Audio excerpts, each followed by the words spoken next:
हरे कृष्णा, कैसे आप सब? आई होप सो कि आप सभी अच्छे होंगे। तो एक ऐसा व्रत आ रहा है, अगर मैं आपको कहूँ कि आपको ये व्रत रखना ही रखना है, क्योंकि आपको सभी एकादशी 20 करोड़ एकादशियों का फल जो है एक बार में प्राप्त हो जाएगा। अब आप कहोगे कि ऐसा कौन सा व्रत है, जबकि सभी व्रतों का राजा तो एकादशी के व्रत को माना गया है।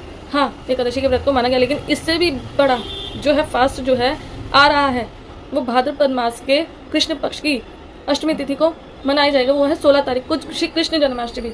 और कहा जाता है कि जो भी श्री कृष्ण जन्माष्टमी का फास्ट रख लेता है उसको उसके जीवन में जो है आनंद भर जाता है। और कहा जाता है ब्रह्मवैवर्त पुराण के अनुसार कि जो भी भगवान श्री कृष्ण की जन्माष्टमी का जो है फास्ट रखता है तो उसे सभी 20 करोड़ एकादशियों का जो है फल एक बार में प्राप्त हो जाता है।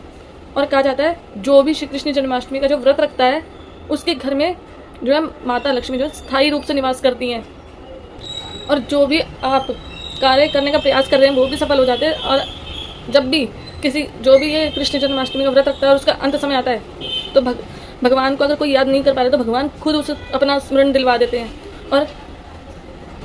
और सबसे बड़ी गारंटी भविष्योत्तर पुराण में कही गई है कि जो भी कृष्ण जन्माष्टमी का जो है फास्ट का पालन करता है और बड़े धूमधाम से भगवान श्री कृष्ण की जन्माष्टमी का जो है सेलिब्रेट करता है, तो ये भी कहा गया है कि उस घर में कभी भी अकाल मृत्यु, कलेश, कृष्ण जन्माष्टमी के व्रत को लेकर अंत में भविष्योत्तर पुराण में यह कहा गया है कि जो भी इसका विधि पूर्वक जो है पालन करता है उसके घर में कभी भी गरीबी, ग्रह कलेश और जो है अकाल मृत्यु का कभी भय नहीं रहता। और ये भी कहा गया कि अनजाने में अगर कोई इस व्रत का पालन कर लेता है तो भगवान उसकी सारी विशेष को पूरा कर देते हैं।